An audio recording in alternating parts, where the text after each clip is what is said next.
ada teori mekanisme feedback dari jawaban menjaga homeostasis.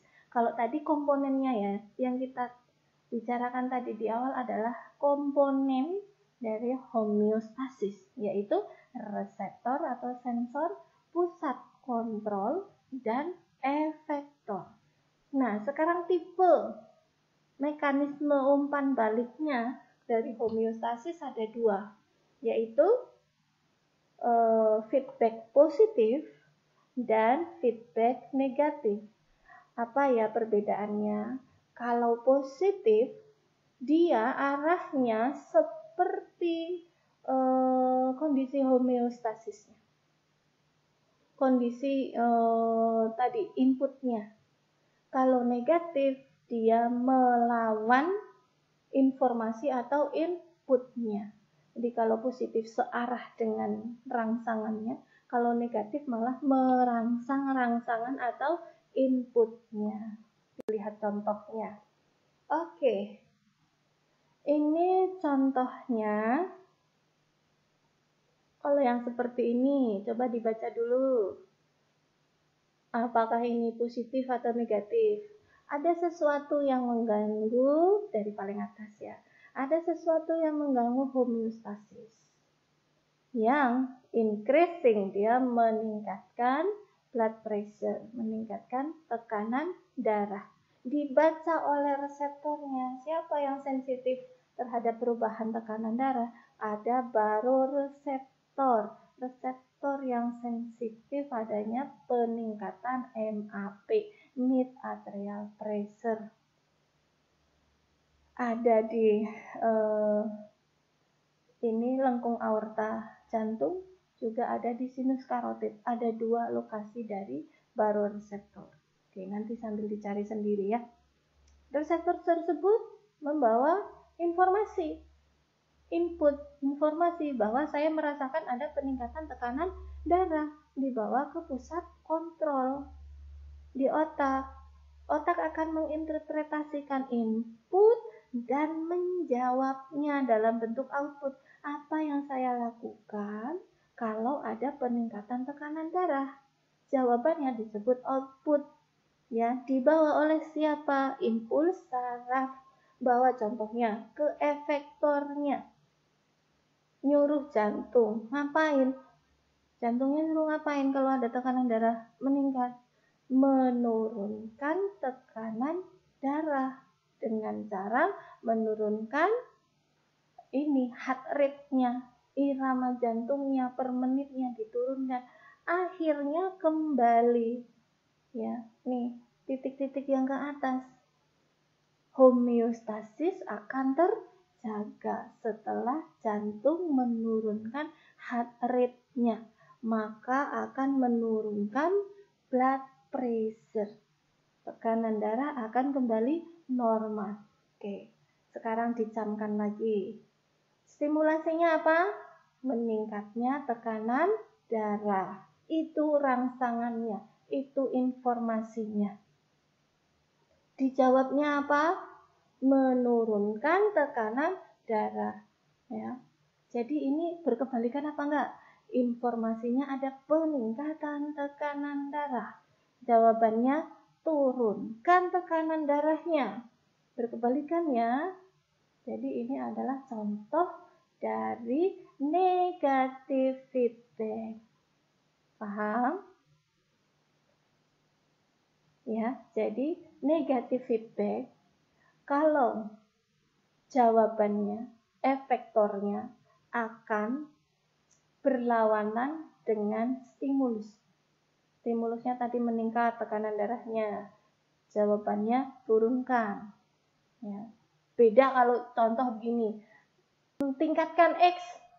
Jawabannya tambah tingkatkan X karena X-nya enak. Ya, karena X-nya nikmat. Nah, itu contoh dari umpan balik yang positif. Oh, turunkan B. Ternyata jawabannya itu tadi rangsangannya. Turunkan B. Saya kelebihan B, ya, berat badan gitu. Nah, jawabannya turunkan B-nya. Sama-sama turun atau sama-sama naik. Itu searah, walaupun sama-sama turun maupun sama-sama naik ya. Kalau itu sama-sama antara rangsangan dengan efektornya, maka itulah yang disebut sebagai umpan balik positif. Kalau yang satu naik, yang satu turun, jawabannya rangsangannya naik, jawabannya turun, atau kebalikannya, rangsangannya turunin dong ini, enggak, kita harus naikin. Nah, itu disebut umpan balik yang negatif karena berlawanan. Paham ya? Oke, kita lanjut. Setelahnya kita bahas tentang karakteristik disease and illness. Disease itu penyakit, illness itu sakit. Disease timbul ketika homeostasisnya tidak terjaga. Ini tergantung juga faktor genetik, sikap yang tidak sehat, perilaku, persepsi sakit, psikosomatik sakit. Oh, saya hari ini nggak masuk kuliah karena saya sakit. Oh, sakit beneran. Ya, disease perception. Atau idiopathic disease yang penyakitnya tidak diketahui penyebabnya. Kalau illness, ya, timbul ketika seorang itu tidak dalam kondisi normal kesehatannya. Beda ya, penyakit timbul karena kondisi homeostasis tidak terjaga. Illness timbul ketika seseorang tidak pada kondisi normalnya.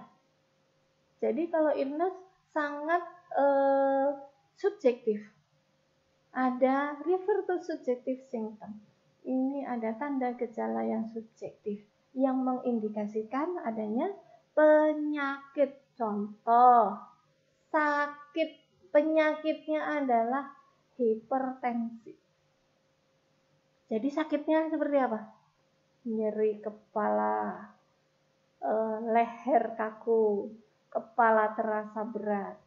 Paham ya? Apa bedanya disease dengan illness? Contoh lagi, disease-nya diabetes. Illness-nya seperti apa? Mudah lelah, ngantuk,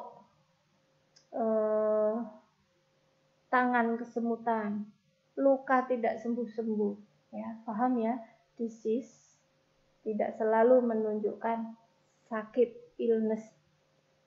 Kalau illness, ya sakit, kondisi tidak normal katanya. Yang berikutnya tentang penyebab penyakit, penyebab disease.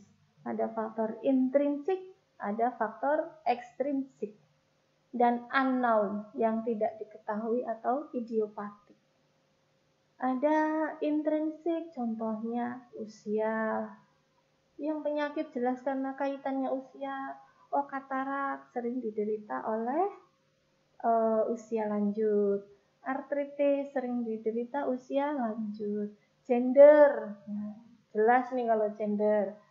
Contohnya CA cervix, ya hanya perempuan yang punya. Ya, yang bisa sakit CA cervix, ini gender. BPH, benigna prostat hiperplasia, ya hanya laki-laki karena yang punya prostat hanya laki-laki. Berikutnya ada faktor ekstrinsik, ada agen-agen infeksius, ada sikap perilaku yang tidak sehat, tidak aktivitas ini seperti mahasiswa, sedentary lifestyle, nongkrong di kos, makan banyak, chattingan, tidak bergerak, itu sedentary lifestyle. GoFood-nya datang sendiri. Smoking lagi, merokok. Kemudian ada penggunaan obat-obat ilegal. Terus yang terakhir, penyebab penyakit bisa unknown, idiopatik. Kok ada katarak pada anak baru lahir, bayi baru lahir, nah itu disebut katarak idiopatik. Kok ada artritis, ada peradangan sendi pada anak usia 3 tahun, Nah, itu artritis yang idiopatik.